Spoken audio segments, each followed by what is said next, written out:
মার্কিন যুক্তরাষ্ট্রের ৪৭তম প্রেসিডেন্ট হিসেবে শপথ গ্রহণের পর প্রথম দিনই সবার মাথা ঘুরিয়ে দেওয়ার মতো পদক্ষেপ গ্রহণের প্রতিশ্রুতি দেন ডোনাল্ড ট্রাম্প।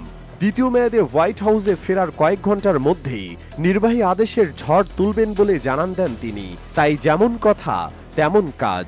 ২০ জানুয়ারি সোমবার ওয়াশিংটন ডিসির ক্যাপিটলে শপথ গ্রহণের আনুষ্ঠানিকতা শেষ করে তিনি যান ক্যাপিটল ওয়ান স্টেডিয়ামে।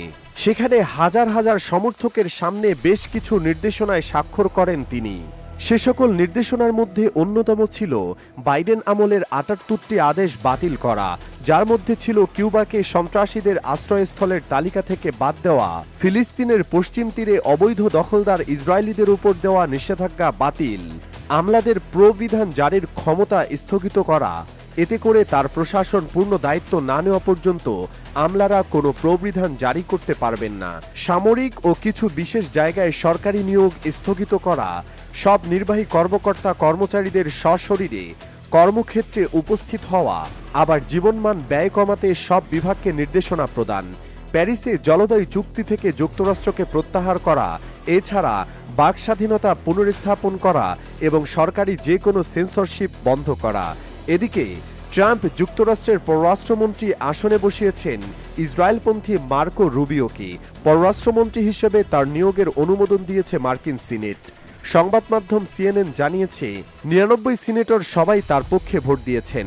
গাজায় সাধারণ ফিলিস্তিনিদের উপর নির্বিচারে হামলা চালানোয় দখলদার ইসরায়েলের জন্য তৈরি করা ২০০০ পাউন্ডের শক্তিশালী বোমার একটি চালান আটকে দিয়েছিলেন সাবেক প্রেসিডেন্ট জো বাইডেন।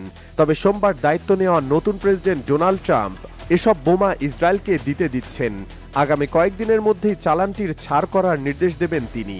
কিন্তু সোমবার শপথ গ্রহণের পর যখন ট্রাম্প দীর্ঘ বক্তব্য দেন, সেখানে তিনি বলেন, বিশ্বব্যাপী শান্তি স্থাপন ও যুদ্ধবন্ধের প্রতিশ্রুতি দিচ্ছি আমি। এছাড়া সেখানে তিনি আবারও পানামা খাল দখলের ইচ্ছা প্রকাশ করেছেন। উল্লেখ্য যে ক্ষমতা গ্রহণের প্রথম দিনেই ডোনাল্ড ট্রাম্প একগুচ্ছ নির্বাহী আদেশে স্বাক্ষর করেছেন। বাতিল করেছেন জো বাইডেনের শাসনামলের ৭৮টি নির্বাহী আদেশ, ফেডারেল সরকারের বেশ কিছু নীতিমালায় পরিবর্তন ও মূল্যস্ফীতি নিয়ন্ত্রণ সংক্রান্ত একটি আদেশে সই করেছেন তিনি। ট্রাম্পের সই করা নির্বাহী আদেশগুলোর মধ্যে রয়েছে যুক্তরাষ্ট্রের দক্ষিণ সীমান্তে জরুরি অবস্থা ঘোষণা, জন্মসূত্রে মার্কিন নাগরিকত্ব ইস্যুতেও একটি আদেশ দিয়েছেন। এছাড়াও ২০২১ সালের ৬ জানুয়ারি ক্যাপিটল হিলে হামলায় অভিযুক্ত ১৫০০ মানুষকে সাধারণ ক্ষমা করেছেন।